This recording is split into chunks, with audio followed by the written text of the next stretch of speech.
Well, time to bring it on with your email questions. And Pat, this first one is from Nikki, who says, what is God's perspective on a simple birth control pill? Can this be used in a holy way inside my marriage relationship? Or am I taking something into my body that's man-made and may be harmful because it's going to radically change my hormone levels?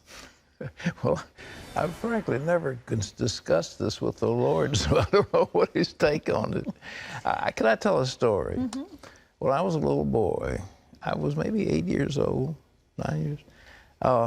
My father took me to see his mother, my grandmother, who was about 94 years old. She'd broken her hip and she was in bed. She was a great big woman. And she'd had a big, big family. So I'm looking there and, you know, expecting some words of wisdom from this dear old lady.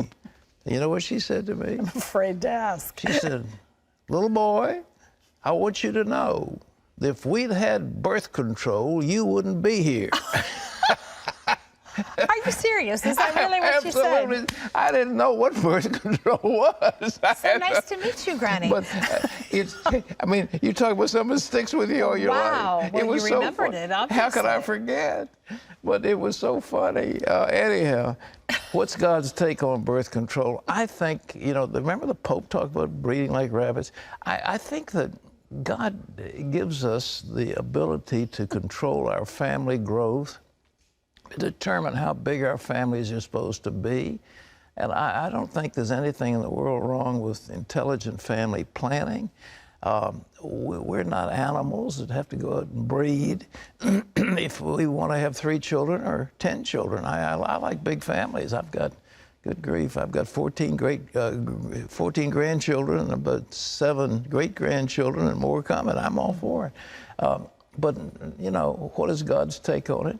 God said, be fruitful and multiply, and I think he's happy to see Christians have children, but they're a gift from the Lord, and let's treat them as that way. Children are a gift from God, all right?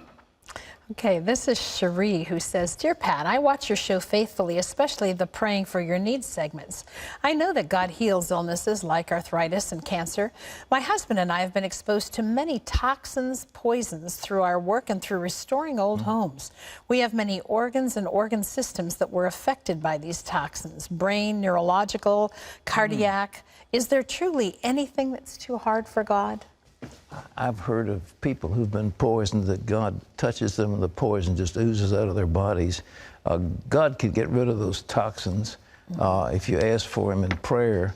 I also would tell you that you should ask a doctor to check about chelation, because there is a technique whereby toxins can be flushed out of your body.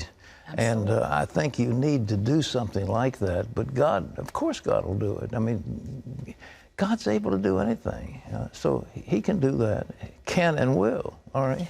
This is Carol, who says, Pat, I'm a retired widow. I've been raising my teenage granddaughter since the passing of my husband. I have let myself get into debt. I pray day and night for God to help me somehow find a way out of these debts. Is it wrong to keep praying about this? Well, of course it's not wrong to keep praying, but at the same time, God may be showing you some ways out. There are ways of making money, you know. I remember talking to Colonel Sanders some time ago. He was in his 60s when the whole idea of fried chicken came into, you know, he had a little restaurant, and all of a sudden he began this Kentucky Fried Chicken thing that was enormously popular. Some of the people in their 60s and 70s have come up with all kinds of concepts. So you may be able to do something from home. You may be able to make telephone calls. You may be able to provide, maybe you've got a skill in needlework or making jewelry. I don't know what you can do, but you ask God not so much for, God send me money, but give me the concepts in my mind that will help me to make money, and he'll do it. Yeah. Well, you're a very sound financial person. You have to be proactive if you're in debt, don't you? Absolutely. I mean, you can't just wish that it would go away. Well, it will go, but you set up a plan. Here's how I'm going to pay it down, and then here's what I need, and here's what the kind of you know, things I need. I remember one lady that was here at CBN years and years ago. She was a volunteer receptionist, and a great big heavy woman. She'd gotten arthritis because of her overweight, and she was almost crippled. But I came back and I said, she was just in tears. I said, what's the matter with you?